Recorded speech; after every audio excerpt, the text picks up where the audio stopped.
ছাত্রী হোস্টেলে সব ধর্মের মেয়েরা থাকে, এতে স্বাভাবিকভাবেই তাদের হাত ধরা বা শরীর স্পর্শ হয়ে যায়, এতে কি পর্দা ভঙ্গ হবে?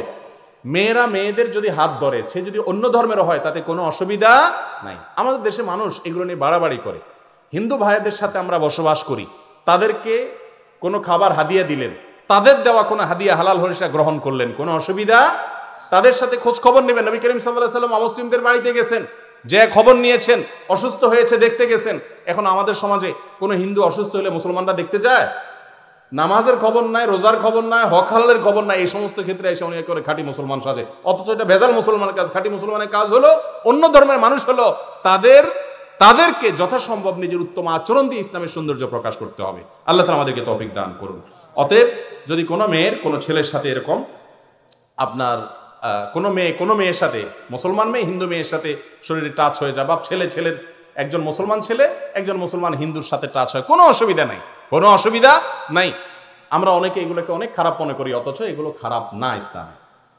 হাদিস বর্ণনার ক্ষেত্রে মূল বিষয়টা ঠিক রেখে ভাষাগত কিছু অমিল হলে গুনাহ হবে কিনা?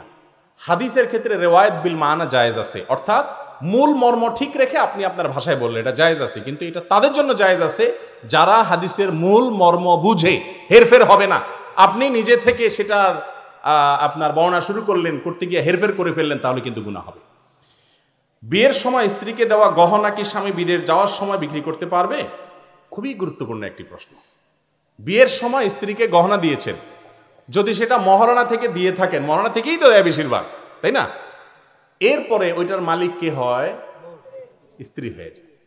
আপনি বিদেশ যাওয়ার সময় স্ত্রীকে জিজ্ঞাসাও করেন না, বলেন যে এই তোমার হাতটা দাও, ইয়েটা দাও, ভিসা এসে গেছে, টাকা দিতে হবে, বেছে নিয়ে চলে আসলেন। আমাদের দেশে মেয়েরাও বড় নিরীহ, দিয়ে দেয়। যদি সৌদি আর মেয়েরা হইতো তাহলে দেখতেন কানমলা কত প্রকার এবং কি কি বলতো, চান্দু আমার টাকা, এটার মালিক আমি, তুমি দিয়ে দাও, এটা বলার ইখতিয়ার রাখে কি? হাত জোড় করে ভিক্ষা চাইতে পারো যে মোহতারামা দয়া করে আপনি আমাকে একটু হাওলাত দেন, আমি ইনশাআল্লাহ কামাই রোজগার করে ফেরত দিব। স্ত্রী চাইলে শর্ত দিতে পারে যে তোমার বিশ্বাস কি কামাই রোজগার করতে পারবা, জমি আমার নামে লেখা দাও বা বন্ধক দাও, এটা বলার ইখতিয়ার স্ত্রীর আছে। ইসলাম কত অধিকার মেয়েদেরকে দিয়েছে, আমরা বঞ্চিত করতেছি। মনে রাখবেন, প্রত্যেকের অ্যাকাউন্ট, প্রত্যেকের হিসাব আলাদা। আমাদের দেশে মেয়েরাও এত সোজা। আমি সবসময় মেয়েদেরকে বলি, আপনারা এত সোজা হবেন না। বিয়ের পর ভালোবাসা তো উতরায় প্রথম তখন এবার স্ত্রী স্বামী মহৎ দিতে গেলে বলে, আর স্বামী গো এটা তুমি কি কো, তোমার টাকা তোমার কাছে থাকে আমার থাকে একই কথা, থাক আমার লাগবে না।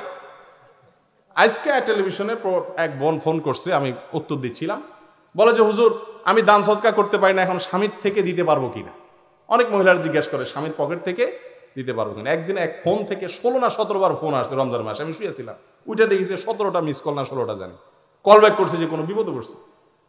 জিজ্ঞেস করলাম ভাই কে, দেখি যে এক মহিলা ধরে বলতেছে, হুজুর আমার একটা ইমার্জেন্সি মাসালা, এই জন্য আপনার এতবার কল দিয়েছে। আমাকে বলেন, বুঝতেই পারছি ইমার্জেন্সি না হলে কি 16-17 বার কল দিয়েছেন আপনি, বলেন। বলে যে মাসালা হলো স্বামীর পকেট থেকে টাকা চুরি করা জায়েজ হবে কিনা। আমি আমার ওয়াইফে বললাম, এইটা যদি ইমার্জেন্সি মাসালা হয় তাহলে সাধারণ মাসালা কি কোনো কথা? এইটার জন্য 16-17 বার ফোন দিছে। যাই হোক, আমি ওনার উত্তর দিয়া ফোন শেষ করলাম। পরে আমার ওয়াইফ আমাকে বলতেছে, তুমিও তো আসলে বেবুজ মানুষ।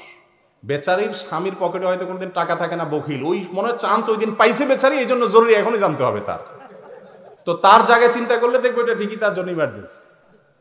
তো এখন আমাদের মা বোনরা এসব মাসালা জিজ্ঞাসা করে, আর মহারানার সময় স্বামীকে বলে না স্বামীকেও লাগবে না কি বলেন এগুলা। এই জন্য এই দুষ্ট পুরুষগুলাও বাসর রাত থেকে মাপ চাওয়া শুরু করে বেহায়ার মতো। এই বেহায়ার বিয়ে করতে বলছে কি মহারানা দেওয়ার ক্ষমতা না থাকলে, বলে যে দেখো আল্লাহর রহমত থেকে আমি যে ইটালি চলে যাব কয়দিন পরে, কত টাকা কি আর 2-4-10 লাখ মহারানায়, সব তো তোমারই হবে। পাম্পট্টি দিয়ে বউরে রাজি করে, বউ কহ আমার লাগবে না, মাফ নিয়ে নেয়। আছে না নাই? মহারানা হিসাবে স্ত্রীকে যে স্বর্ণ দিয়েছেন, গহনা দিয়েছেন, এটা মালিক স্ত্রী। এটা যদি আপনি বিক্রি করে বিদেশ যেতে হয়, জমি কিনতে হয়, ব্যবসা লাগাইতে হয়, কোনো কিছু করতে হয়, স্ত্রীর অনুমতি নেবেন বিনয়ের সাথে এবং স্বাধীনতা দিবেন যে তুমি চাইলে দাও, না চাইলে নাই। আমি একবার এক বাইকে বিভিন্ন জায়গায় ঢাকা শহরে বাইকে বা ইয়াতে উঠা লাগে অনেক সময়। তো বাইকালারা যখন চিনে, আরে হুজুর আপনারা চিনে গেছি, উঠেন পয়সা নিবে না, আমি জোর করে দিই। এক বাইকালা একবার দেখা চিনছে, হুজুর মাশাআল্লাহ আপনার তো চিনছি, এসে আমি আপনার ওয়াজ শুনি, ভালো, সব ঠিক আছে বুঝলাম। পরে আমি বললাম কত, খুব কাছেই। সে বলে এত। আমি বললাম না, আমি তো সবসময় যাই, এততে দেবো না, এততে। সে বলে না আমি তাহলে যাবো না। আমি চিন্তা করলাম বাহ, এ এত বড় ভক্ত, কিন্তু যখন 20 টাকা কম বেশ আসছে সে বলতেছে আমি যাব না। আমি বললাম স্যালুট দেওয়ার উপযুক্ত আপনি, এটারে বলে মানুষ। ভক্তির ছোটে আপনি আপনার হক ছেড়ে দিয়ে একেবারে কাইফ হয়ে গেলেন, এটা কিন্তু ইসলাম শিখায় নাই। আপনার রাইট আছে, আমি আপনাকে ভালোবাসি, মহব্বত করি, কিন্তু আমার এই জিনিসটা এর বেশি এর কম আমি দেবো না, এটা আমার এখতিয়ার আছে। ঠিক না ভাই? ঠিক। মেয়েদেরকে এরকম স্বাধীনতা দিবেন, স্ত্রীদেরকে স্বাধীনতা দিবেন। ওই সমস্ত পুরুষরা জালেম যারা স্বামীর স্ত্রীর গহনা নিয়ে বিক্রি করে বিদেশ চলেন, এটা করেন। এমনকি ওই যে শাশুড়ি ননদ সব মিলা ওই মহিলার উপরে এমন ভাবে প্রেসার করে, সে যে এটা দিবে না এটা চিন্তাও করে না। যদি বলে কোনো স্ত্রী যে না তুমি বিদেশ যাও, জমি কেন, যা করো, আমার এটা আমি দেবো না, সাথে সাথে ওই সংসারে আগুন ধরবে। ধরবে কি ধরবে না? বলবে চিন্তা করছো এই খারাপ মেয়ে উঠাইছি আমার ছেলের ঘরে। ঠিক না ভাই? ঠিক। অথচ কি মেয়েটা খারাপ না ভালো? তার অধিকারের ব্যাপারে সে বলছে, সে কিভাবে খারাপ হলো?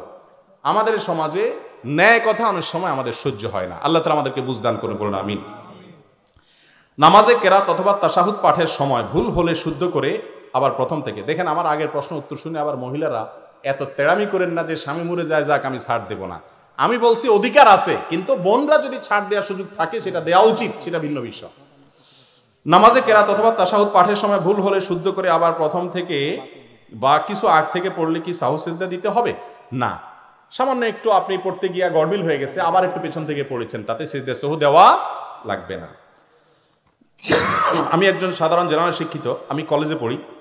আমি ইসলামিক দিনী দাওয়াত দেওয়ার জন্য ফেসবুকে ছেলে বন্ধুর পাশাপাশি মেয়েদেরও অ্যাড দিয়েছি। আলহামদুলিল্লাহ, হারাম কোনো চিন্তা নেই।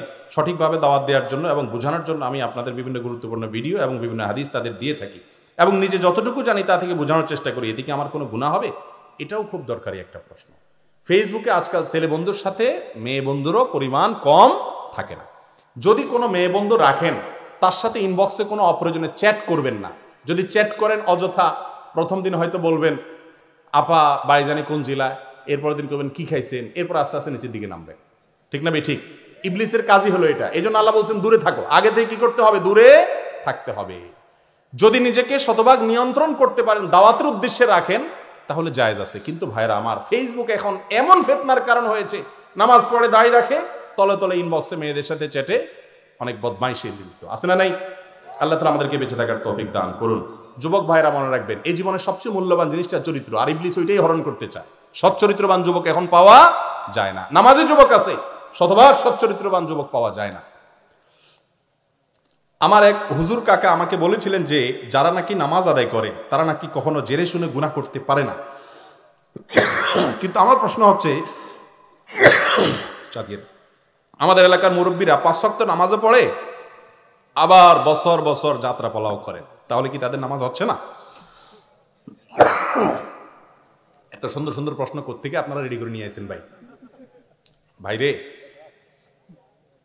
শুনেন, আল্লাহ বলছেন ইন্নাস সালাতা তানহা আনিল ফাহশাই ওয়াল মুনকার। নামাজ মানুষকে অশ্লীল এবং খারাপ কাজ থেকে বিরত রাখে। আল্লাহ বলছেন এটা। আল্লাহ এটা বলেন নাই যে নামাজ পড়লে সে কখনো অন্যায় কাজ করতে পারে না। আল্লাহর কথা যতটুকু আল্লাহ মাত্রা দিয়ে বলছেন, তার থেকে আপনি বেশি মাত্রা দিয়ে বললে তখন সেখান থেকে বিভ্রান্তি সৃষ্টি হবে।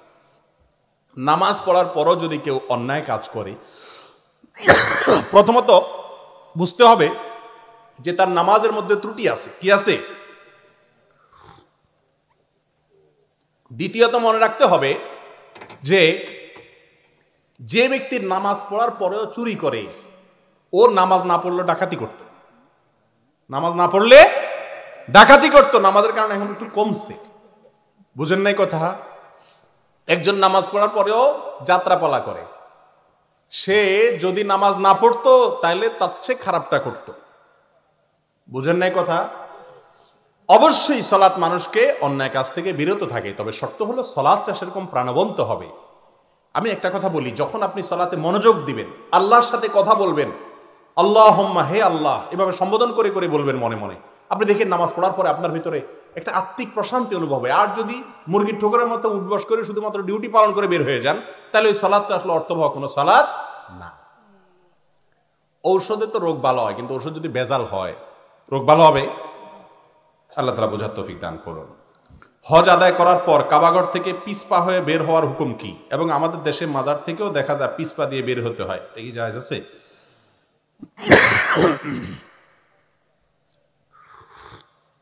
শুনছি ভূতে না পিছের দিকে হাঁটে।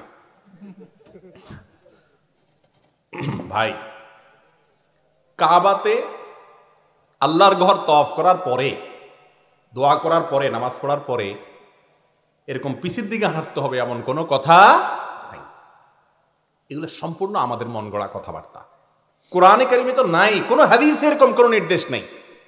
স্বয়ং কাবার ব্যাপারে যদি এরকম কথা থাকে, তাহলে সেক্ষেত্রে কোথায় কোন মাজার, কোথায় কোন কবর, সেখান থেকে পিস দেওয়া যাবে না। আচ্ছা, পিস না দেন, আপনি কতক্ষণ আপনি এইভাবে হাঁটবেন? কতক্ষণ বলেন? দরজা পর্যন্ত। এরপরে জুতা পরার সময় কোন দিক ফিরবেন? পিঠ হবে না?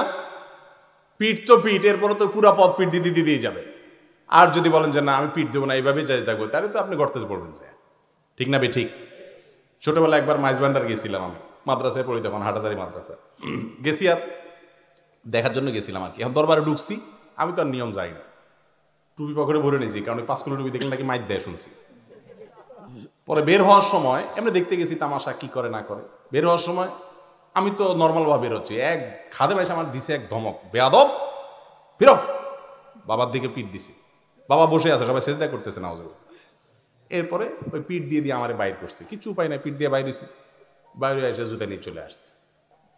তো যাই হোক, কোনো মাজারে, কোনো কবরে পিঠ দিয়ে বের হওয়া যাবে না, বরং উল্টা দিকে হাঁটতে হবে, এরকম কোনো কথা কোরআন হাদিসে আসে নাই। আচ্ছা, আল্লাহর ঘরে যখন ইবাদত করে বের হই, আমরা কিভাবে বের হই? হ্যাঁ, মা বাবার সাথে যখন দেখা করে যখন যাই, কিভাবে যাই? কথা বলেন। উল্টা দিকে হাঁটেন না স্বাভাবিকভাবে যান? মা বাবার কবর যখন জিয়ারত করেন, স্বাভাবিকভাবে যান, উল্টা দিকে যান? দুনিয়াতে আল্লাহ এবং তার রাসূল সাল্লাল্লাহু আলাইহি সাল্লামের পরে মা বাবার চাইতে বড় কোনো পীর, বড় কোনো মুরব্বী, বড় কোনো সম্মানের পাত্র হতে পারে না। কোথায় আপনি মাজার আর পীর সাহেবরে নিয়ে আসেন? উল্টা দিকে যাইতে হবে। এগুলো সব আমাদের মন গড়া ব্যক্তি পূজা। আল্লাহর ইবাদত থেকে মানুষকে ব্যক্তি পূজার দিকে নিয়ে আসে।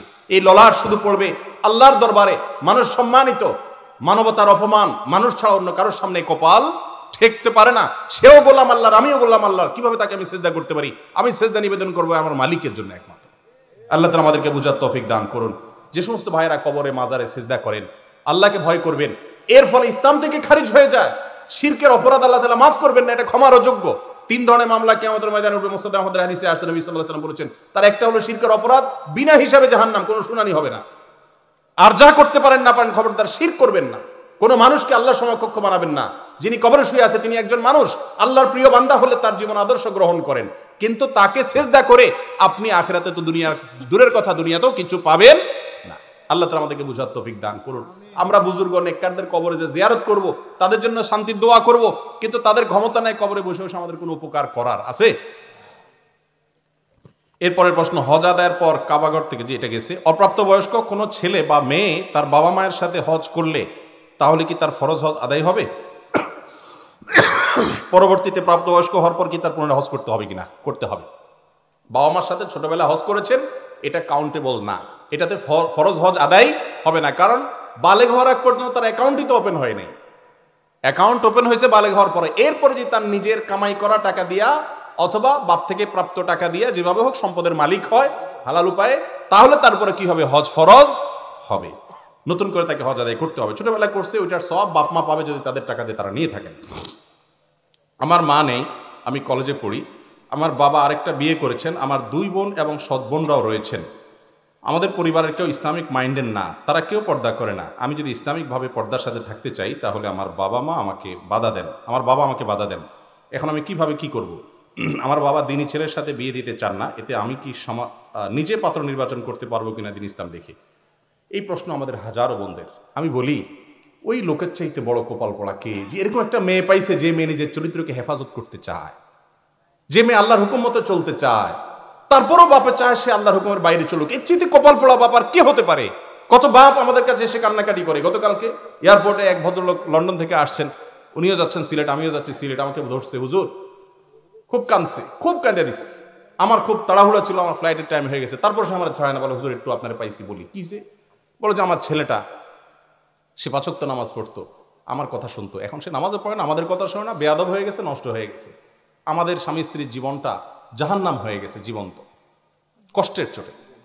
তো যে মা বাপ সন্তান আগে থেকে মানুষ হয়ে গেছে, আল্লাহর পথে চলতে চায়, তাকে বাধা দেয়, এর চেয়ে কপাল পড়া মা বাপ আর নাই। যদি কোনো মা বাপ অন্যায় করতে বাধ্য করে, সেই অন্যায় কথা শুনতে আপনি বাধ্য না। মা বাপ কেন, কোনো মৌলবী, কোনো পীর সাহেব, কোনো হুজুর, কোনো আলেম সাহেব, কোনো মুফতি সাহেব যদি উল্টাপাল্টা কথা বলে, কোরআন হাদিসে নাই সেই কথা বলে, অন্যায় কথা বলে, তাহলে সে অন্যায় কথা মানা যাবে? এই যে একটু আগে আমি একটা ভুল ফতোয়া দিলাম, আপনারা সবাই চিল্লে উঠছেন না ভুল, ঠিক এইভাবে এটা আপনাদের পরীক্ষা করার জন্য বলছি। কুয়াশা পড়তেছে টপ টপ করে আপনাদের এখানে, শামিয়ানাটা আর একটু ভালোভাবে বানাবেন। ঠিক এভাবে ভাই, মা বাপ কোনো অন্যায় কাজ করলে সেটা মানতে সন্তান বাধ্য না। লা তাআতা লি মাখলুকিন ফি মাসিয়াতিল খালিক। আরেকটা কথা হলো, মা বাপ যদি মেয়েকে বা ছেলেকে বেদিন ছেলের সাথে মেয়ের সাথে বিয়ে দেবে, পয়সা ছাড়া আর কিছু বুঝে না, তাহলে সন্তানের রাইট আছে ওই মা বাপকে এড়িয়ে অন্য কোনো অভিভাবক, ইমাম সাহেব বা গুরুত্বপূর্ণ মান্যগণ্য এলাকার কোনো ব্যক্তিকে অভিভাবক বানিয়ে উপযুক্ত পাত্রের কাছে বিয়ে করা। কারণ যে মা বাবার কাছে দিনদারির কোনো গুরুত্ব নাই, শরীয়ত তার অভিভাবকত্ব থেকে হরণ করে। কথা কি বুঝতে পারছি? তবে এই বিষয়ে আমার এই মাসআলা শুনে কেউ সিদ্ধান্ত নেবেন না, খবরদার। এটা আমি শুধু মূলনীতি বললাম। সিদ্ধান্ত নিতে হলে স্থানীয় কোনো আলেমের সাথে পুরো ডিটেল বলে কেস স্টাডি করে তারপর তিনি উত্তর দিবেন। কারণ অনেক সময় দেখা যায় আপনি যেটাকে মনে করতেছেন দিনের পথে বাধা দেওয়া, সেটা আসলে দিনের পথে বাধা দেয়া না। মা বাপ ছেলে মেয়ের ভালো, ছেলে মেয়ের চাইতে ভালো বুঝে, তারা অভিজ্ঞ, কোথা বিয়ে করলে তার লাভ হবে ক্ষতি হবে বুঝে। এই জন্য আপনি খুব সহজেই তাদেরকে বদ্দিন এটা বানানোর অধিকার নাই। জাযাকুমুল্লাহ খাইর। আরো আছে, শেষ করি না, অনেক রাত হয়ে গেছে তো।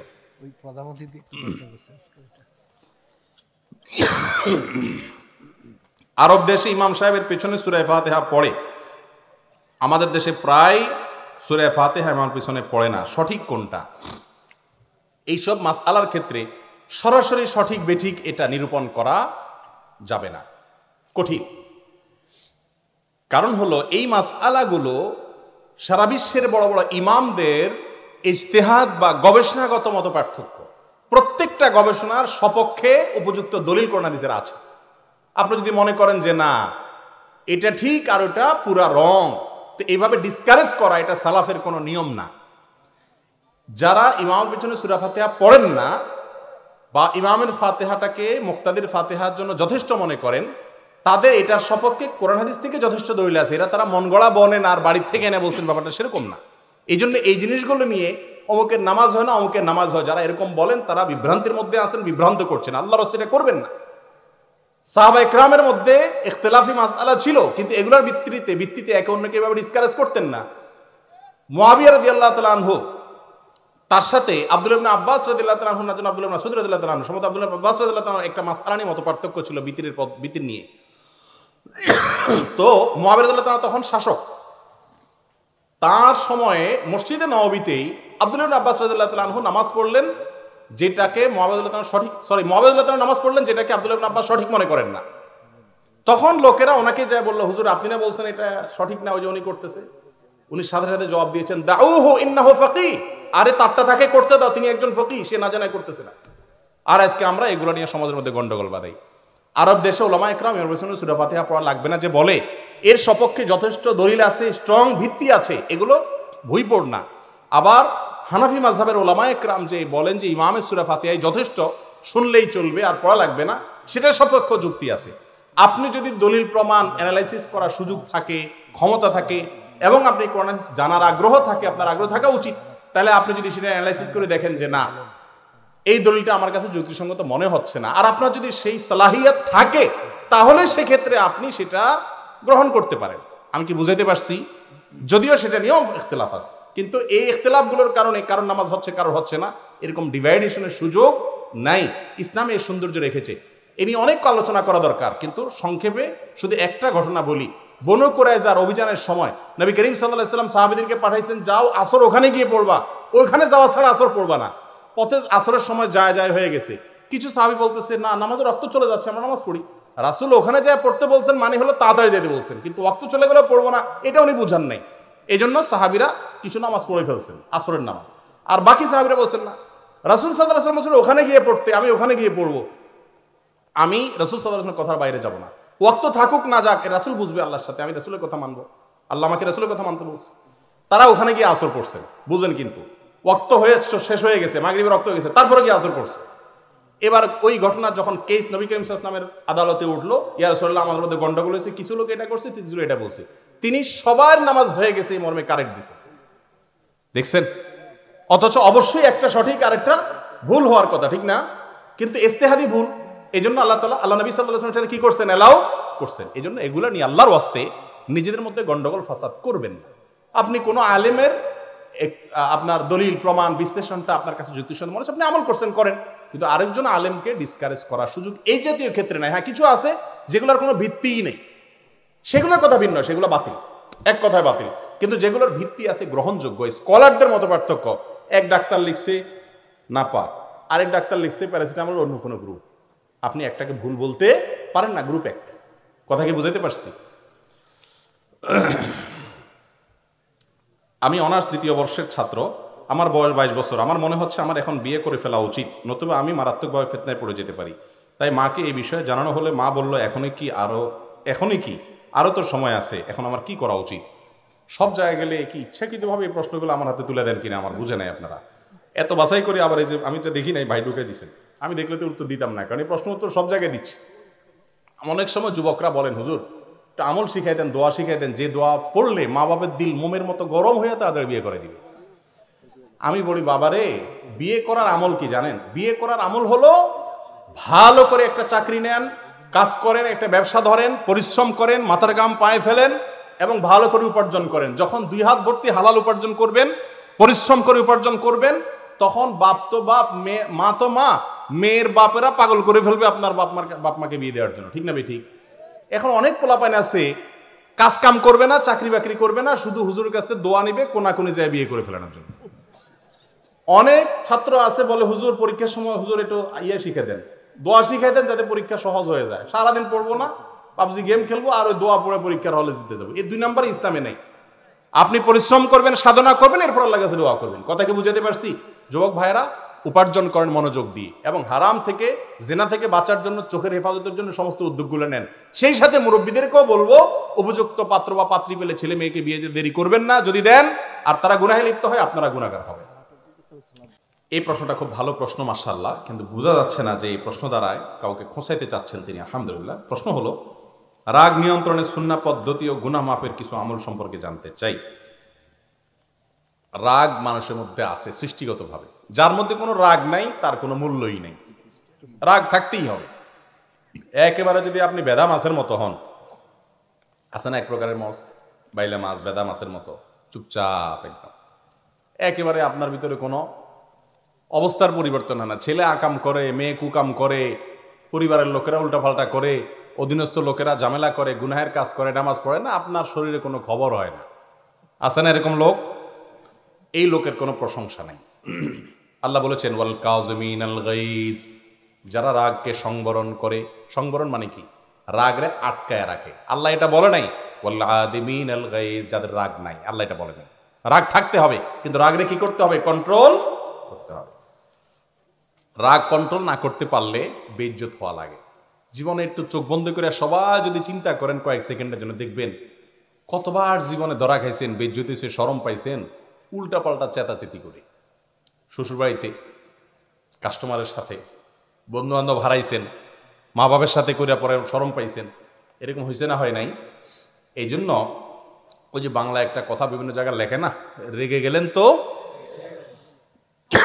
হেরে গেলেন। আসলে খোঁচায় খোঁচায় যদি কাউকে আপনি রাগাই দিতে পারেন তো বেচারা ডুবে গেল আর কি।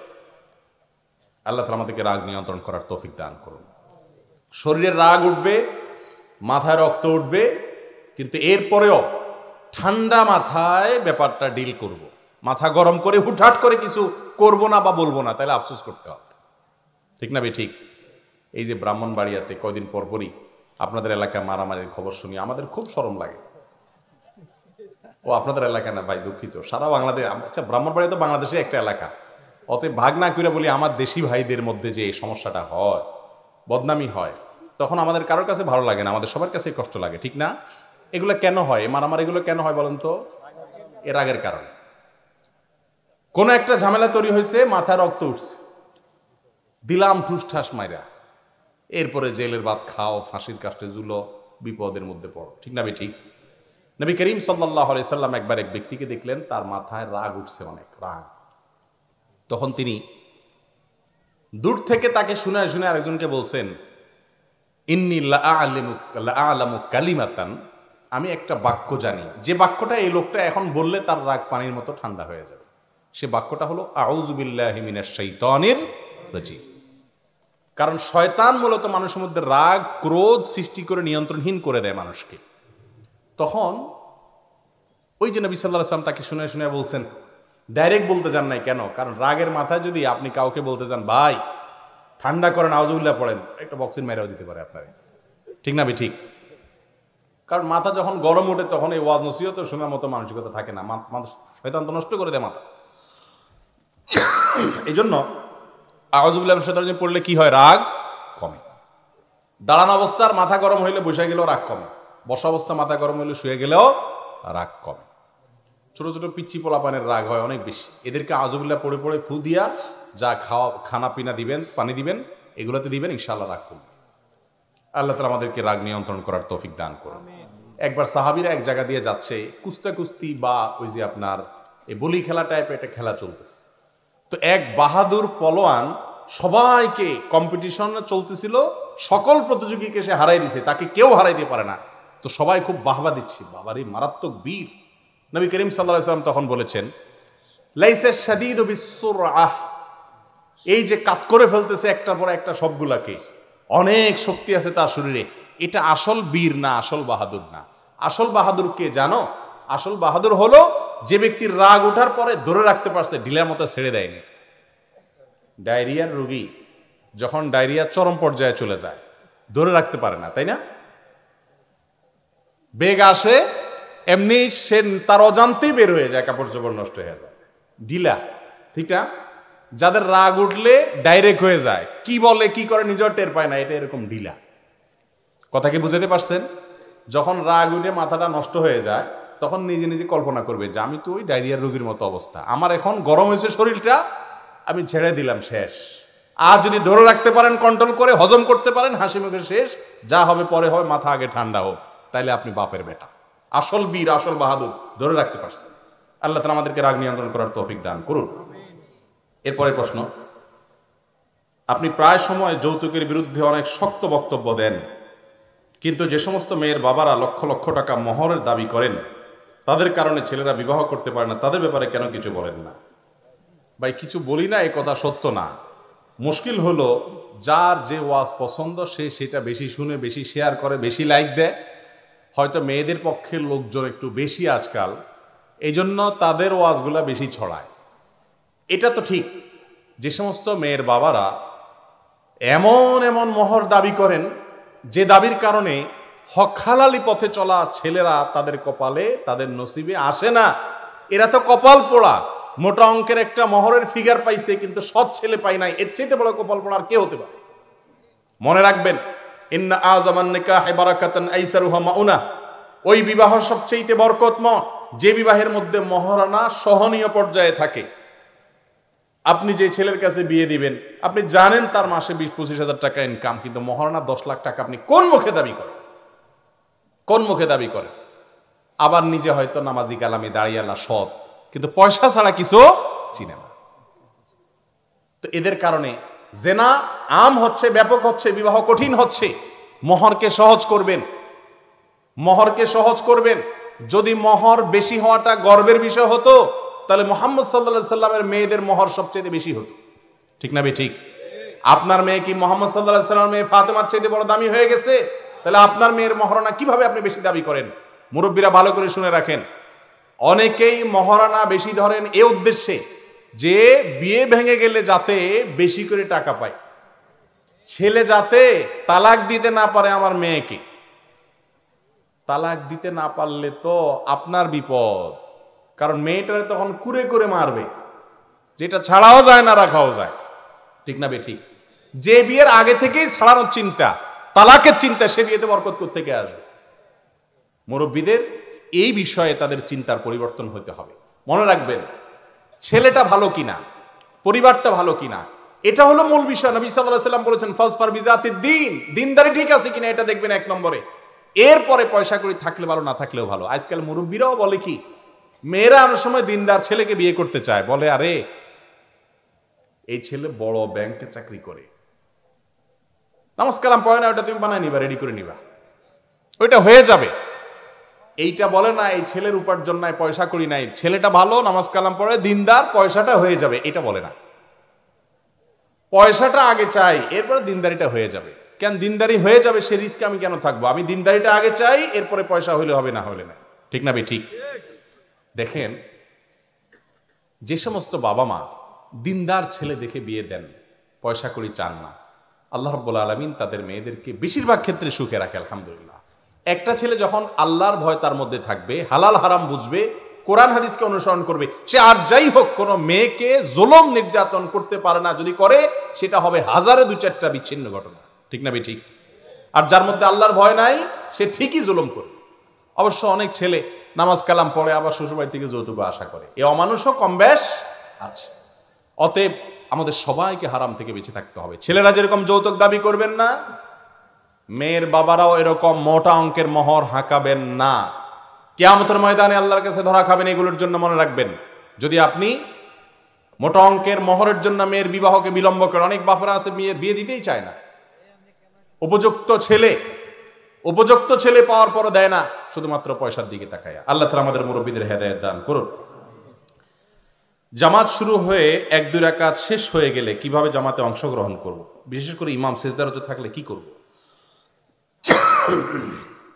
জামাত শুরু হয়ে গেছে, 1 রাকাত বা 2 রাকাত শেষ, আপনি আসতেছেন জামাতে যোগদান করার জন্য, ইমাম সাহেব রুকুতে চলে গেছে বা দাঁড়ায় গেছে, তখন কি করবেন? আস্তে আস্তে হাঁটবেন না খেচে দৌড় দিবেন? কি বলেন? জামাত শেষ হয়ে যাচ্ছে, তখন কিভাবে যাবেন? আস্তে আস্তে যাবেন না জোরে যাবেন? সব তো শিক্ষিত মানুষ দেখা যায়, মাশাআল্লাহ মাশাআল্লাহ। এই এলাকায় মানুষ কোরআন হাদিস সম্পর্কে ভালো জানে, বোঝা গেছে। আস্তে আস্তে যাইতে হবে। তা আমাদের দেশে সাধারণত দেখা যায় ইমাম সাহেব রুকুতে চলে গেলে দৌড়টা দেয় কি পাগলা দৌড়। কেন দৌড় দেয় এরকম জানেন? জামাতের প্রতি মহব্বতের কারণে।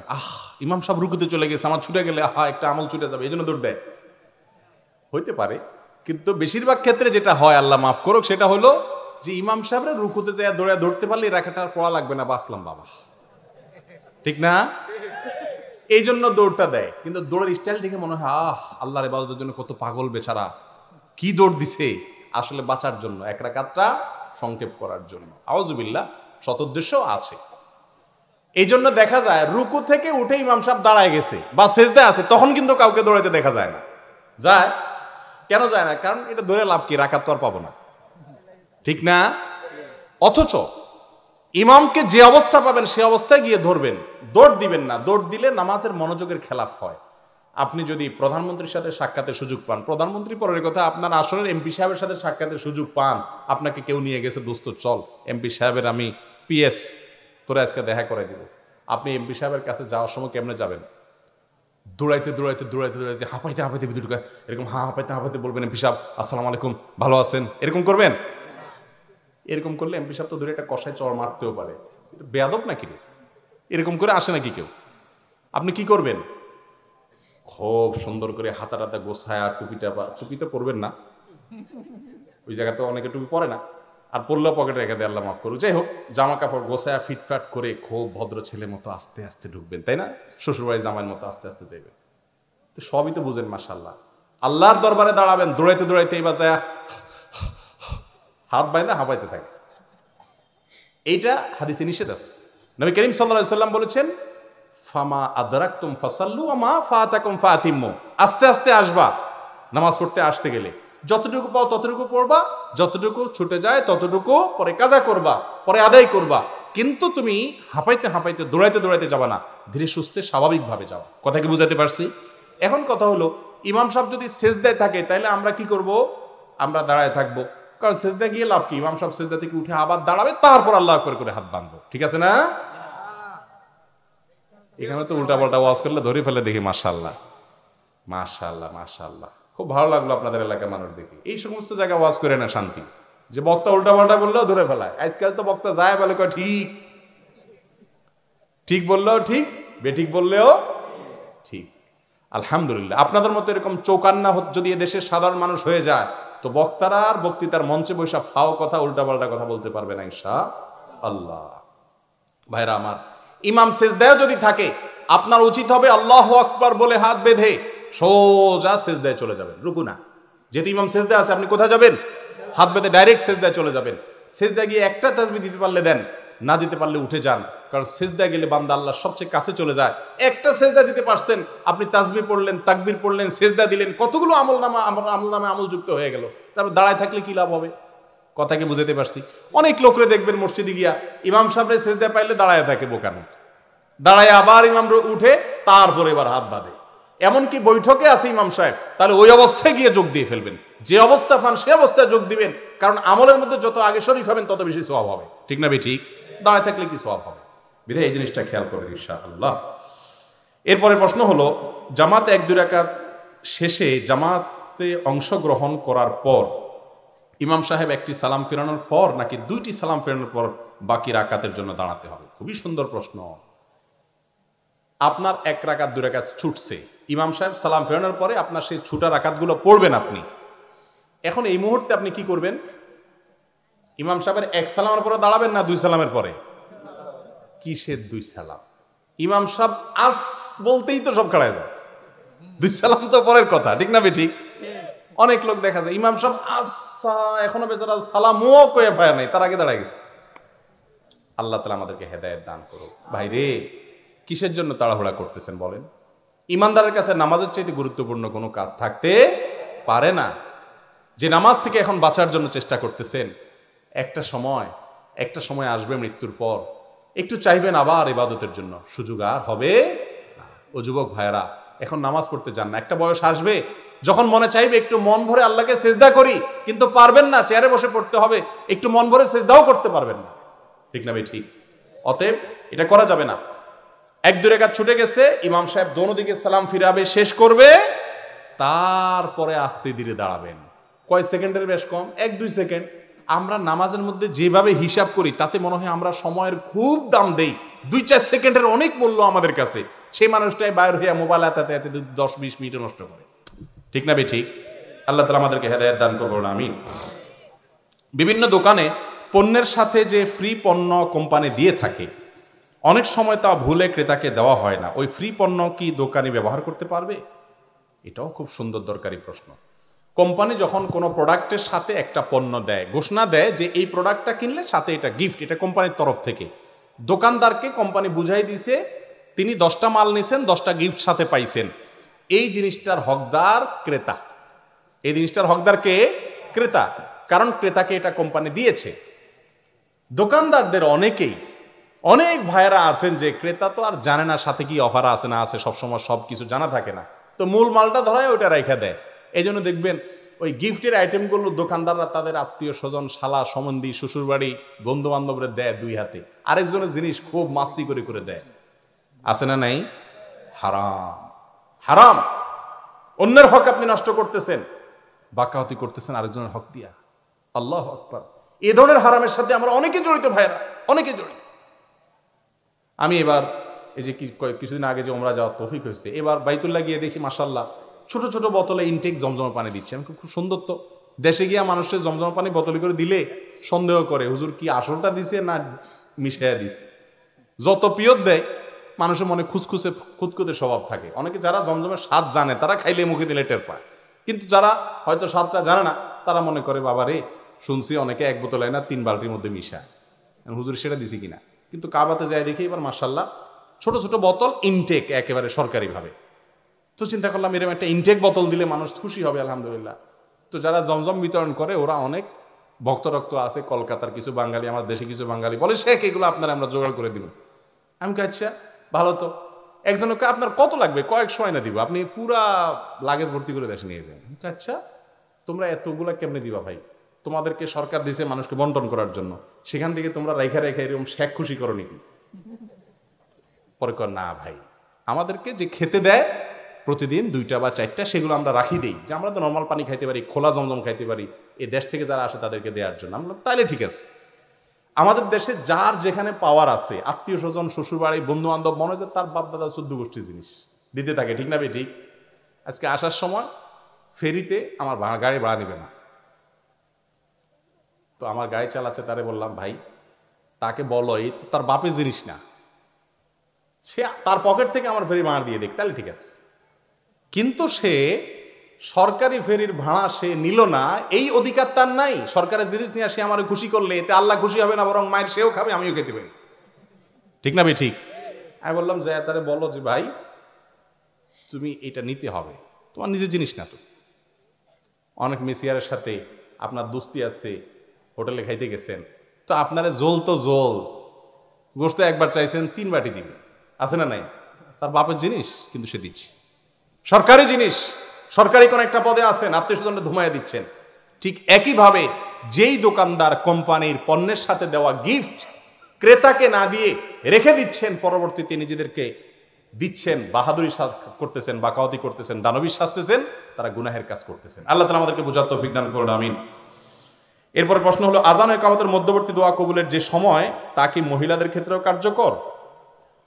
যত রকমের আমল আছে ইসলামে, যত রকমের ফজিলতের কথা আছে, পুরুষের জন্য খাস না হলে তার সবগুলো নারী পুরুষ সকলের জন্য আম। সকলের জন্য কিরে ভাই? আম, সাধারণ।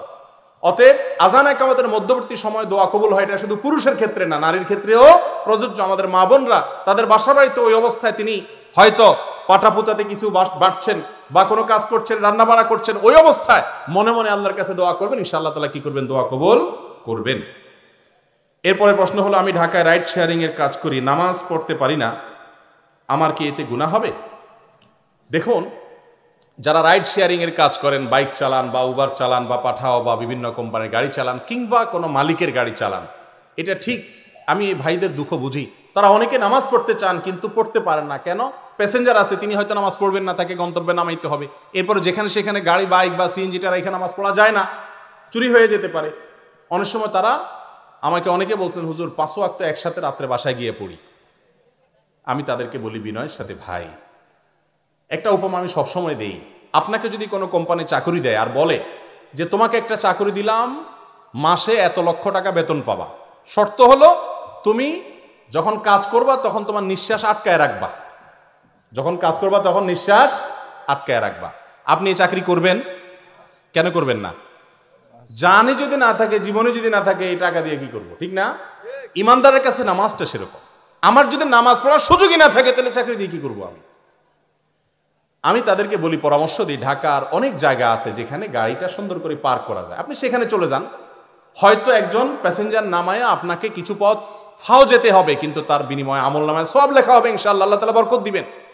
কত মানুষ অনেক টাকা কামাচ্ছে কিন্তু বরকত হচ্ছে না। অতএব নামাজ একত্রে 5 ওয়াক্ত এশার সময় পড়ে ফেলবেন, এই সুযোগ নাই। ইউরোপে অনেক ভাইয়েরা কাজ করেন, পশ্চিমা দেশগুলোতে কাজ করেন, তারা অনেকে এই কাজ করেন, নামাজ পড়ার পরিবেশ নাই, এই জন্য 5 ওয়াক্ত একসাথে পড়েন। ইন্নাস সালাতা কানাত আল মুমিনিনা কিতাবা মাওকুতা, 5 ওয়াক্ত নামাজ নির্দিষ্ট সময় পড়াটা ফরজ করা হচ্ছে আল্লাহর তরফ থেকে। আল্লাহ তাআলা আমাদেরকে বোঝার তৌফিক দান করুন। বাথরুমে ওযু করার সময় আউযুবিল্লাহ, বিসমিল্লাহ এবং শেষে কালিমা শাহাদাত জোরে পড়লে কি গুনাহ হবে? মাকরু তাহরিম, মাকরু হবে, এটা অপছন্দনীয় কাজ, এটা অনুত্তম কাজ, ছোট গুনাহ হবে, যদিও বড় গুনাহ হবে না। ওযু যদি বাথরুমে করতে হয় মনে মনে বিসমিল্লাহ পড়বেন, বাইর হয়ে আয়েশা বাথরুম থেকে তারপরে কালিমা শাহাদা পড়বেন।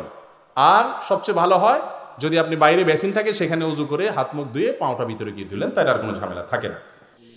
বিদেশ থেকে ব্যাংকে পাঠানো টাকার সাথে 2% প্রণোদনা দেওয়া হয়, সে টাকা নেওয়া কি জায়েজ আছে? সম্পূর্ণ জায়েজ আছে, কারণ এটা গভর্নমেন্ট দিয়ে থাকে যাতে করে হুন্ডি বা অবৈধভাবে টাকা না পাঠানো হয়। হুন্ডিতে টাকা পাঠানো হলে সেটা যে দেশের জন্য কত ক্ষতি, দেশের ক্ষতি রাখেন আপনি, চোর বাটপাতদের যে কত বড় উপকারিতা হয়, এটা আমরা অনেকে বুঝি না, অনেক প্রবাসী ভাইরা বুঝেন না। হুন্ডিতে টাকা পাঠানো মানে হলো দেশ থেকে টাকা নিয়ে যাওয়ার জন্য আপনি সরাসরি হেল্প করা। স্মাগলাররা, দুর্নীতিবাজরা, তারা ঘুষের টাকা এই দেশে রাখলে ধরা পড়বে, তো বাহিরে তারা লেনদেন করে, আর এই হুন্ডির মাধ্যমে সে টাকা আইনা দেশে আপনার লেনদেন সারে, আসল সম্পদ দেশে থেকে যায়। ব্যাপারটা এরকম যে আপনার ধানের চিটাটা পাঠাই দিল দেশে, আর ভিতরের চাউলটা থেকে গেল বিদেশে, কি লাভ এই টাকা পাঠায়? তো এইভাবে হুন্ডির মাধ্যমে টাকা পাঠানো, এটা অসৎ উপায়, অন্যায়কারীদেরকে অন্যায় করতে সরাসরি মদত করার মতো। সেজন্য এটা উচিত না, কোনো মুসলমানের জন্য এটা জায়েজ নাই। সেই না ভুল কাজটা যেন না করে, যেন সরকার প্রণোদনা দিচ্ছে, সরকারের তরফ থেকে পুরো উপহার দিচ্ছে, পুরস্কার দিচ্ছে, এটা নেওয়াতে কোনো অসুবিধা, এটা কোনো সুদ না, অনেকে মনে করে সুদ। এলাকার অনেক মহিলাগণ শাড়ি পরেই নামাজ পড়েন, এক্ষেত্রে নামাজের সতর ঢাকার বিধানটা একটু বলেন। মহিলারা নামাজ পড়ার সময় মুখমণ্ডল, দুই হাতের কবজি ছাড়া পুরা শরীর ঢাকবেন, গলা, চুল, কাঁধ, বুক, পেট, পিঠ সবগুলো ঢাকতে হবে। এখন শুধু শাড়ি পরে পড়লে তো এগুলো ঢাকা সম্ভব না, তাই না? হাতের গোছা খুলে যাবে, গলা খোলা থাকবে, শুধু শাড়ি পরলে সম্ভব না। এই জন্য শাড়ির উপরে যদি আরেকটা বড় ওড়না, নামাজের ওড়না আছে স্কেল, এগুলো যদি পরে নেয় তাহলে নামাজ হয়ে যাবে, কোনো অসুবিধা নেই। তার শরীর ঢাকতে পারলেই হলো। তিনি ভেতরে শাড়ি পরবেন না 3 পিস পরবেন, সেটার সাথে নামাজ হওয়া না হওয়ার কোনো সম্পর্ক নাই। কিন্তু শুধু শাড়ি যদি পরে নামাজ পড়েন তাহলে হাতের গোছা দেখা যাবে, তারপরে গলা দেখা যাবে, চুল দেখা যেতে পারে, পেট পিঠে কোনো অংশ দেখা যেতে পারে, নামাজ হবে না। আমাদের দেশে অনেক মা বোনরাই ভুলটা করেন, যার কারণে তাদের নামাজ হয় না। নামাজের মধ্যে সতর ঢাকা কি ফরজ, সে ফরজটা তরক হয়ে যায়। সামান্য একটু খুলে গেল হঠাৎ করে সেটা ভিন্ন কথা, কিন্তু পুরো নামাজ জুড়ে আপনার হাতের গোছা খোলা, আপনার গলা খোলা, আপনার চুল খোলা, আপনার পেট পিঠ খোলা, মাথা দেখা যাচ্ছে, তার নামাজ হবে না। এই জন্য ভালো করে হয়তো কাপড় দিলে টেনে দিয়ে এবং পুরো শরীর যাতে ঢাকা থাকে সেই ব্যবস্থা করুন। ভিতরে আপনি শাড়ি পরেন, কোনো অসুবিধা নেই। সাধারণত শাড়ি পরে এটা কঠিন, তারপর আবার ওড়না পড়তে হয়। কোনো ব্যক্তির নাম যদি আব্দুর রহমান হয়, অথবা তার জন্ম যদি কোনো মুসলমান পরিবার বা কোনো আলেমের পরিবারে হয়, তাহলে কি সে মুসলমান, নাকি কিছু করণীয় বর্জনীয় আছে? মুসলমানের ঘরে জন্ম নিলে সে যদি কালিমায়ে শাহাদাতে বিশ্বাস করে, পাঠ করে, স্বীকার করে, তাহলে তো সে মুসলমান। আর যদি মুসলমানের ঘরে জন্মগ্রহণ করে ইসলামের কিছুই না থাকে, তাহলে সে মুসলমান হওয়ার সুযোগ নাই। জন্ম নিলেই শুধু মুসলমানের ঘরে জন্ম নিলে মুসলমান হয় না। পর্নোগ্রাফি থেকে বাঁচতে আল্লাহর কাছে অনেক কান্না করেছি, তাহাজ্জুদ পড়েছি, রাস্তায় নজর হেফাজত করেছি, তবুও পুরোপুরি এই আযাব থেকে বের হতে পারছি না। তাহলে আল্লাহর থেকে কি আমি হেদায়েত পাবো না? দেখুন, শয়তান পাপ করাইতে করাইতে অনেক সময় নিরাশ করে দেয়, বিশেষ করে যুবকদেরকে, যে না, আমার মতো পাপিষ্ঠকে মনে আল্লাহ তাআলা মাফ করবেন না। এটা হলো শয়তানের সবচেয়ে বড় চক্রান্ত। মনে রাখবেন, আপনি যত পাপই করেন না কেন, আল্লাহ রাব্বুল আলামিন এর ক্ষমার অযোগ্য হয়ে যাবেন, এত সহজ না, এরকম হয় না। বান্দার হক না হলে সবগুলো আল্লাহ তাআলা মাফ করবেন। বিধায় নিরাশ হওয়ার কোনো সুযোগ নেই, ইস্তেগফার চালিয়ে যেতে হবে, গুনাহের উপকরণ থেকে সরে আসতে হবে। পর্নোগ্রাফি থেকে বাঁচার জন্য মোবাইল থেকে খারাপ জিনিস ডিলিট করে ফেলবেন, ফেসবুকে খারাপ জিনিস দেখলে ফেসবুকের অ্যাপ ফেলে দিবেন, যে সমস্ত জায়গা থেকে খারাপ জিনিস দেখার সুযোগ তৈরি হয় সে সবগুলা বন্ধ করে ফেলবেন। লিমিটেড কিছুদিন, সীমিত কিছুদিন আপনি এরকম করেন, ইনশাল্লাহ দেখবেন বাঁচা সহজ হবে। সিগারেট খেলে আমার ইবাদত বা আমলে কোন ধরনের সমস্যা হবে কিনা দয়া করে জানাবেন। সিগারেট খেলে নাকি দোয়া কবুল হয় না। সিগারেট খাওয়া যেহেতু জায়েজ নাই, গুনাহের কথা, অতএব এটা ইবাদতের স্বাদ নষ্ট করবে, এটা খেলে গুনাহ হবে, অবশ্যই এটা পরিহার করা উচিত। কিন্তু এটা করলে যে নামাজ হবে না, ইবাদত হবে না, এমন কোনো কথা নেই। সন্তান অতিরিক্ত চঞ্চল হলে এক্ষেত্রে সন্তানদের শান্ত স্বভাবের গড়ে তোলার ক্ষেত্রে মায়েদের করণীয় কি? সন্তানরা চঞ্চল হয় কি কারণে জানেন? আজকাল ছোট ছোট বাচ্চা, যত বাচ্চা দেখবেন বাপ মারা খুব গর্ব করে বলে খুব রাগী, এমন ভাবে বলে মনে হয় যে উনি খুব গর্ব করতেছে। বদমেজাজি, ওটা রোগ, ছেলে অসুস্থ। বলে কি অনেক রাগ, মারাত্মক রাগ, মানে সে একটা পুরুষ বেটা, এর একটা ভাব নেয় মা বাপ, তাই না? আরে ভাই, ও অতিরিক্ত বদমেজাজি, ও তো অসুস্থ, ও তো মানুষ খুন করবে যখন তখন, বড় আল্লাহ না করুক এই রোগ থাকলে ওর মধ্যে। যাই হোক, এই সন্তানদের মধ্যে ক্রেজি ভাব, এই অতিরিক্ত বদমেজাজি ভাব কেন হয় জানেন? এর অনেক কারণের ভিতরে একটা কারণ হলো আমার ব্যক্তিগত চিন্তা, সেটা হলো যে আজকাল গেমস যে একটা রোগ শুরু হয়েছে না, গেমস, এই গেমসগুলোর কারণে কার্টুন দেখতে দেখতে বাচ্চারা সারাদিন মারামারি, কাটাকাটি এবং আপনার ক্রেজি ভাব, তাদের মধ্যে আপনার রাগী ভাব স্বভাবটা চলে আসে। যত গেমস আছে দেখবেন কি টুস টুস টুস টুস সব মারে ফেলো, শেষ করে ফেলো, সামনে যা আছে সব খতম, মানে সে একলা জিতবে, সবাইকে শেষ করে। এই জন্য দেখবেন ওই ভাই বোনরে মারে, মা বাবারাও টুস টুস করে। এক অভিভাবক আমাকে বলছে, রাত্রে ঘুমাইছি, উঠে দেখি ছোট 7-8 বছরের পোলা, দেখি যে ওরা একটা পিছল করে দিছি, দেখছি রাত অনেক গভীর রাত, আমরা সবাই ঘুমাই রয়েছি, দেখছি এরকম তাক দিয়ে রয়েছে দরজার কাছে এসে, ওই যে গেমসে দেখে। এখন এই ছেলে আস্তে আস্তে ক্রেজি হয়, মানে আস্তে আস্তে মাথা গরম করতে করতে মানে রাগী বদমেজাজি হয়। এগুলো থেকে দূরে সরাইতে হবে। এগুলো থেকে দূরে সরাইলে, আমি ব্যক্তিগতভাবে একবার আমার মসজিদে জুমার সময় আলোচনাতে এটা বলছিলাম, এক ভদ্রলোক অনেকদিন পরে এসে আমাকে বলছে যে বাবা, আমার নাতিকে নিয়ে আমি খুব ভয় পাইতাম, সে ঘুমে খুব ভয় পেয়ে উঠতো এবং এ জাতীয় অনেক সমস্যা ছিল, এগুলো থেকে একদম সম্পর্ক ছিন্ন করে দিলাম, কিছুদিন কান্নাকাটি করছে, এরপরে সে এখন পুরোপুরি সুস্থ আলহামদুলিল্লাহ। এই জন্য আমার অভিজ্ঞতা দ্বারা আমি বলছি, বাচ্চাদেরকে গেমস থেকে, কার্টুন থেকে যদি দূরে সরাতে পারেন, ফিজিক্যাল এক্সারসাইজ খেলার সুযোগ করে দেন, খেলার সুযোগ করতে দিবে। মা একটা টিপে, বাপে একটা টিপে, দাদা আরেকটা টিপে, দাদি আরেকটা টিপে, ভাই আরেকটা টিপে, সব টিপে ব্যস্ত। ও চিন্তা করছে, মা বাপ চিন্তা করে আমরা একলা মরবুকা, তুইও ধ্বংস হ, এরা তার একটা ধরাই দেয়, তুইও টিপ। আল্লাহ তাআলা আমাদেরকে হেদায়েত দান করুন। মায়ের মামাতো বোনের সাথে কি বিবাহ জায়েজ আছে? মায়ের মামাতো বোন, মানে মামার মেয়ে, মায়ের মামার মেয়ে, এটা অনেক দূরের আত্মীয়, তার সাথে দেখা দেওয়া এটা জায়েজ নয়। যার সাথে দেখা দেওয়া জায়েজ নয়, মূলনীতি হলো তার সাথে কি করা যায়, বিয়ে বসা যায়।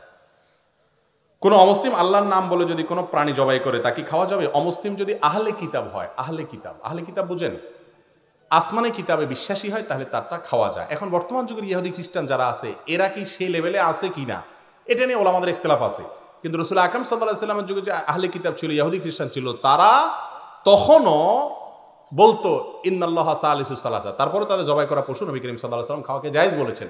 হ্যাঁ, আজকাল অনেক ইহুদি খ্রিস্টান আছে, নাম কি অস্তি ইহুদি খ্রিস্টান, ও আসলে নাস্তিক, ধর্মের কোনো বালাই নেই, এরকম যদি হয় তাহলে তার জবাই করা পশু খাওয়া যাবে না। তবে কোনো হিন্দু বা মুশরিক যদি হয় তাহলে তার জবাই করা পশু খাওয়া যাবে না, যদি আল্লাহর নাম নেয়। বিধবা নারীকে বিবাহ করেছি, এখন আমার গ্রামের মানুষ ঠাট্টা করে, আমার পিতামাতাকে অপমান করে, আমাকে বলে আমি নাকি অন্যের ঝুটা খাচ্ছি, এখন আমি কি করব? আউযু বিল্লাহি মিনাশ শাইতানির রাজীম। ভাইরা, আল্লাহর আরশ কাঁপার মতো একটা কাজ এটা, আল্লাহর আরশ কাঁপার মতো কাজ, জঘন্য অপরাধ। বিধবা মেয়েদেরকে বিবাহ থেকে বঞ্চিত রাখে আমাদের এই সমাজ। তারা বিয়ে বসলে তাদেরকে দোষ দেয়া হয়, আবার তাদেরকে কেউ বিয়ে করলে তাদেরকেও দোষ দেয়া হয়। সমাজের যে মানুষগুলো এই কাজগুলো করেন, এই মানুষগুলো আল্লাহর জমিনের সবচেয়ে নিকৃষ্ট মানুষগুলোর মধ্যে একটা। কারণ লিমা তুহাররিমু মা আহাল্লাল্লাহু লাক, বিধবাকে বিয়ে করা জায়েজ আছে না হারাম? আমার নবী করিম সাল্লাল্লাহু আলাইহি সাল্লাম বিধবা বিয়ে করেন নাই। সাহাবীদের বড় একটা অংশ দেখবেন যে বিবাহ বিচ্ছেদ হয়েছে অথবা স্বামী মারা গেছে, সেই মহিলা বিয়ে করেছেন। বরং কোন পুরুষ যদি কোন বিধবা নারীকে এই উদ্দেশ্যে বিয়ে করে যে আমি তার আশ্রয় হলাম, অভিভাবক হলাম, আল্লাহর কাছে সে বিশাল বড় সওয়াব পাবে, আজর পাবে। মনে রাখবেন, কোন সমাজে কোন নারী বিধবা হলে সবাই মিলে তাকে বুদ্ধি পরামর্শ দিয়ে বিয়ের ব্যবস্থা করে দিবেন। আমাদের সমাজে এগুলোকে খারাপ মনে করে, যারা খারাপ মনে করে তারা গুনাহের মধ্যে লিপ্ত আছে, মনে রাখবেন। কারণ বিধবা এক সময় ঠিকই তার একজন অভিভাবকের দরকার হয়। বিয়ে ছাড়া কয়দিন থাকে, কয়দিন বাপ ভাই দেখে, এক সময় ঠিকই সে বুঝতে পারে যে তার বিয়ে বসা দরকার ছিল।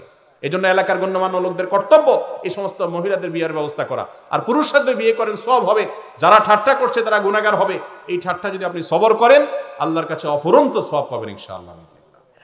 এক লোক 3 ছেলে, যার মধ্যে 2 ছেলেকে পুঁজি দিয়ে বিদেশে পাঠিয়েছে, তাই তিনি চাইতেছেন তৃতীয় ছেলেটিকে একটু জায়গা আলাদাভাবে দিতে। এই ব্যাপারে শরীয়তের বিধান কি? এটা খুব জটিল। কোন ছেলেকে যদি বাবা বিদেশে পাঠায়, সেই জমি বিক্রি করে বা টাকা দিয়ে যদি বিদেশে পাঠায়, প্রাপ্তবয়স্ক ছেলেকে এটা বাপের উচিত বলে দেওয়া যে বাবা তোমাকে এটা হাওলাত দিলাম, তুমি আবার উপার্জন করে আমার এটা টাকাটা ফেরত দিবা, আমি তখন জমি কিনবো বা আমার সম্পদ হিসেবে থাকবে এটা, তাহলে আর কোনো কথা থাকে না।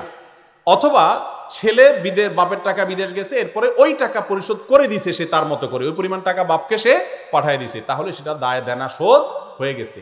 ওইটার সাথে হিসেব করে সন্তানের টাকা কাটা ছাড়া এটা বাপ মা করতে পারবেন না। হ্যাঁ, যদি করতে হয় তাহলে সেক্ষেত্রে সমস্ত ছেলে মেয়ের সম্মতি লাগবে, আর না হলে সমান হারে ওদেরকে 2 লাখ দিচ্ছে, একেও কি দিতে হবে? 2 লাখ দিতে হবে, কম বেশ করা যাবে না, গুনাহ হবে। আমরা সবাই আদম সন্তান এবং পাপী। এমন কোনো উপায় আছে কিনা যাতে করে সহজভাবে জান্নাতে যেতে পারি? আমরা পাপী, পাপ করতে থাকবো, হুজুর সহজ আমল বলে দেন যে কোনাকুনি জান্নাতে চলে যাবো। এরকম কোনো শর্টকাট রাস্তা নাই কোরআন হাদিসে। অনেক আমল দেখবেন ইউটিউবে আছে, যে দোয়া পড়লে আপনি সোজা দৌড়াতে দৌড়াতে অননায় জান্নাতে চলে যাবেন। ওই ইউটিউবারও বাটপার, হুজুর যদি এরকম বলে থাকে হুজুরও বাটপারই করছে। জান্নাত এত মায়ের হাতের মোয়ানা, হুফফাতিল জান্নাতু বিল মাকারে। জান্নাতে যেতে হলে কুফরি বর্জন করতে হবে, শিরক বর্জন করতে হবে, বিদআত বর্জন করতে হবে, হারাম বর্জন করতে হবে, হালাল পথে চলতে হবে, মনের বিরুদ্ধে চলতে হবে। সবাই পয়সার জন্য দৌড়ায়, আপনি শুধু ঈমান রক্ষার জন্য দৌড়াবেন। সবাই পয়সা লাগে বাহাবা দেয়, আপনাকে কেউ জিগায় না, তারপরও আপনি সবর করবেন, তারপরে জান্নাত ইনশাআল্লাহ। কথা কি বুঝতে পারছি? শুধুমাত্র শর্টকাট এই দোয়া পড়বেন আর দৌড়াইতে দৌড়াইতে 14 গোষ্ঠী নিয়ে জান্নাতে চলে যাবেন। এত সহজ না জান্নাত ভাই, জান্নাতের জন্য পরিশ্রম করতে হবে। আল্লাহ আমাদেরকে তৌফিক দান করুন। স্বামী তার স্ত্রীকে এক হায়েজে 3 তালাক একসাথে দিলে তালাক হবে কিনা? তালাক নিয়ে একটা দীর্ঘ একটা আলোচনা আমি করবো ইনশাআল্লাহ কোনো এক জায়গায়, এই সিজনে আমি নিয়ত করছি, আল্লাহ যদি বাঁচায়। কারণ আমার মনে হয় বিয়ের আগে সব যুবকদেরকে তালাকের উপরে ট্রেনিং এবং কোর্স করানো উচিত। কেন জানেন? কারণ চুনাত্তে নুন বেশকম হইলেই ওই মহিলার তো মহিলা 14 গোষ্ঠী নিয়ে, তোর বাপ মা 14 গোষ্ঠীর 3 না 3000 তালাক দেয় কি দেয় না? তালাক তো দেয় বলে বেগুন তালাক। আমি ছোটবেলায় শুনতাম বেগুন তালাক, কি বেগুন তালাক কেমনি হয়? আবার তালাক আবার বেগুন, পরে বুঝতাম এটা বায়ান তালাক, ওইটারে বলে বেগুন তালাক। আমার এক ওস্তাদ ছিলেন, আমি সব জায়গায় বলি এটা, খুলনাতে আমার এক ওস্তাদ ছিলেন যার কাছে মুফতি কোর্স করছি আমি। তো ওনার গদির নিচে একটা বেদ থাকতো। কোনো লোক যখন আয়সা বলতো হুজুর মাসলা জিজ্ঞেস করি, হুজুর বলতেন কিসের মাসলা? যখন বলতো তালাকের মাসলা, ওনার মুফতি গোলাম রহমান সাহেব, খুলনা দারুল উলুমের মুফতি, বলতো যখন বলতো তালাকের মাসালা, ওইটা বাইর করে আগে আচ্ছা তোরে দোলাই হইতো। সে কোন সাহেব এসব দেখা দেখিনি, আগে মায়ের, এরপরে বলতো হ্যাঁ বল এবার কি করছস, কামার পাস না বেটা, সুনত নুন করে আসলে বউর উপরে জাড়ো রাগ। আগে মায়ের। একবার এক ভ্যান আলা বা রিক্সা চালায়, এরকম এক গরিব মানুষ আসছে মাসালা, তালাকে মাসালার জন্য। আমরা দোতলায় আমাদের ক্লাসরুম, ওখানে ঢুকছে, ঢুকে কয় মুফতি গোলাম রহমান সাহেব কই? তো আমরা বললাম হুজুর তো মাঠে। কি জন্য চাচা? কয় বাবা আমি তো এই 3 কথা বলি ফেলাইছি বাবা, এখন কি করব? আমরা কই ওই যে মৌলভী সাহেব মাঠে, মাঠে পাঠা দিছি। আমরা আল্লাহ বেচারা বুড়া মানুষ বাইসা গেছি, কারণ এখানে তাকে বেতের বাড়ি খাইতো, মাঠে তো আর বেত নাই। তো আমরা দোতলার থেকে তাকায় রয়েছি, দেখি যে ওই লোক যখনই তালাকের মাসালার কথা বলছে, হুজুর সাথে সাথে কলারটা ধরে আইনা যে কয়টা বস্তির মেরে দিল। এরপরে জামা হাতরাতা ঠিকঠাক করে কয়বার বল মাসালা কি হয়েছে। আমরা কইলাম আরে এরপরেও বেচারা রক্ষা হইল না। তো যাই হোক, এই কাজটা হুজুর যে করছেন ঠিক বেঠিক পরে, কিন্তু এটা অল্প দুঃখে করেন না। আমাদের সমাজে পুরুষরা কিছু হইলেই মহিলার উপরে রাগ ঝাড়ে, আছে না নাই? একসাথে স্ত্রীকে যখন তখন, হায়েজের সময় স্ত্রীকে তালাক দেওয়া হারাম, জায়েজ নাই, গুনাহ। তালাক নিয়ে দীর্ঘ আলোচনা করবো ইনশাআল্লাহ। শুধু এটুকু বলি, তালাক এমন একটা জিনিস যেটা দেওয়ার আগে আলেম ওলামাদের সাথে, ময়মুরব্বীদের সাথে পরামর্শ করবেন। তালাকের আগে অনেকগুলো ধাপ আছে। হুটহাট করে রাগের মাথায় তালাক দিবেন, মাথায় গরম হয়ে গেলে তালাক দিবেন, এটা উচিত না। আমার ব্যক্তিগত অভিজ্ঞতা, অন্য আলেমরাও এখানে আছেন, ওনাদের অভিজ্ঞতার কথা শুনতে পারেন। আমার কাছে যত মানুষ তালাকের মাসআলার জন্য আসছে, আমি দেখছি অনেক বিদেশে, বিভিন্ন দেশ থেকে, ইটালি থেকে, ফ্রান্স থেকে চলে আসছে। কি হয়েছে হুজুর আপনার ওয়াজ শুনি, আপনার মাসআলাটা গ্রহণ করি, বলেন তালাক হয়েছে না নাই?